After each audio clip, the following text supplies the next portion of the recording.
I think of DJs and DJing. I think of like music, dancing. I don't really know a whole lot about DJ culture. I've seen a lot. I don't really know any DJs here. I don't really know who they are. All I know is they are the facilitators of the music. Late night when you need my love, you call me on my cell phone.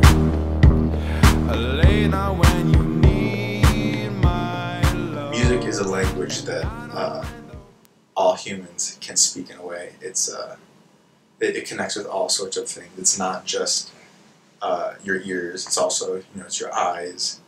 When you see the show, you see how people play. It's your mind, listening to the lyrics. It's your heart, and it's your body in a big way. And I think for me, the physical movement aspect of music and dancing is really, really important.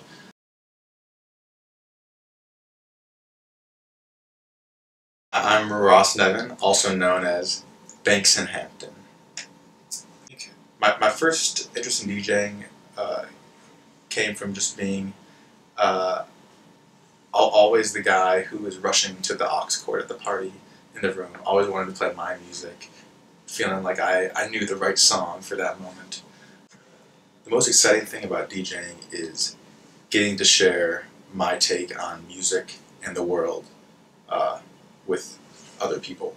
Steve Jobs said something like, you want to give people what they didn't know that they wanted. And that's what I like to do. I like to, like the challenge for me is to have the foresight of what is going to be the right choice for this situation. There's a lot of pressure to go up there.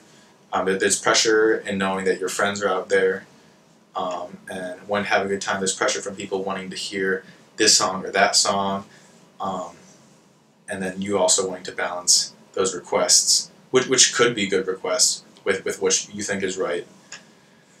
So it's nerve-wracking, actually. My heart pounds sometimes before I play a new song. And students mostly think like DJs are like, all what they do is like they have two play buttons, they press the first one until it is done, and then they press the second one, and then it starts. Well, honestly, they imagine someone doing a little bit more than just choosing songs out of iTunes, but not that much more, and just being up there, pumping their fists in the air.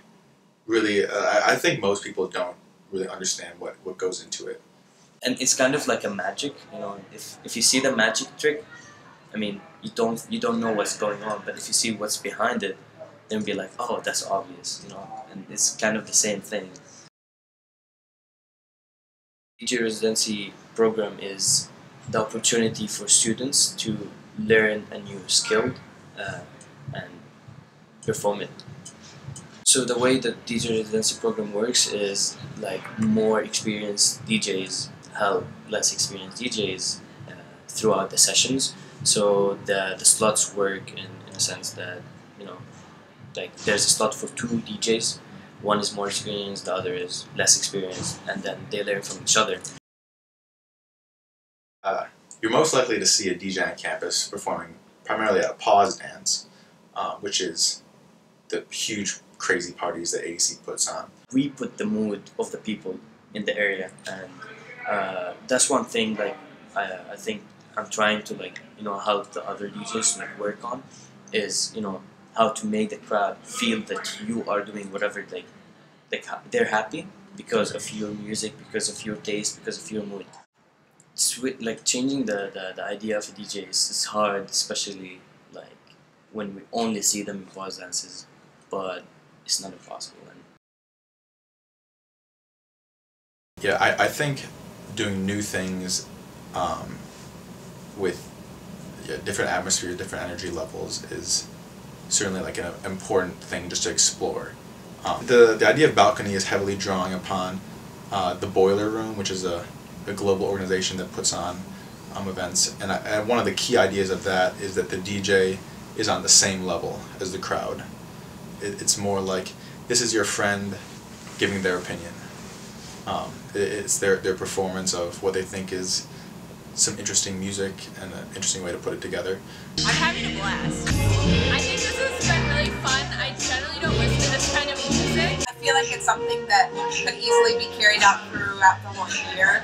Like, the only time we ever hear them is for pause dances, so I think this is really neat because it's kind of opening up our eyes to like maybe these DJs do DJ pause dances, but that's only like a very specific kind of genre that's played. I don't know that much about DJing, so I think that it's fun to watch, and it's easier to watch when they're so much closer. And there's more of a, I feel like there is more of a focus on them. There's more of a focus on the talent. It's because of that lack of physical barrier, like you said. You know, I feel like with the physical barrier, with like a platform or something, there's an exchange of power. You know, and we can tell that okay, the center of attention is definitely meant to be the people on the platform. But with this, it's more intimate and it's more, you know, natural. Oh man, tonight it was just a great event, great night. We really nailed the vibe. The most rewarding thing is just seeing people out on the dance floor shaking their butts. There's nothing better than getting people just to let loose. I think that the perception of DJing as an art form is growing, certainly, but it is not necessarily widespread. And I think an event like Balcony, where you can actually see maybe the looks on their faces and that they're doing things, and you're able to appreciate the more wide-ranging selections, that's when you can really start to appreciate DJing as more of an art form. I would hope that people are able to understand the challenges of DJing and then confront them and do a great job and have more really interesting dance experiences. Okay. Yeah. Late night when you need my love, you call me on my cell phone. Late night when you need my love, and I know when the boss line bling, yeah, that can only mean one thing. I know when that boss line bling, that can only mean one thing. Ever since I left the city,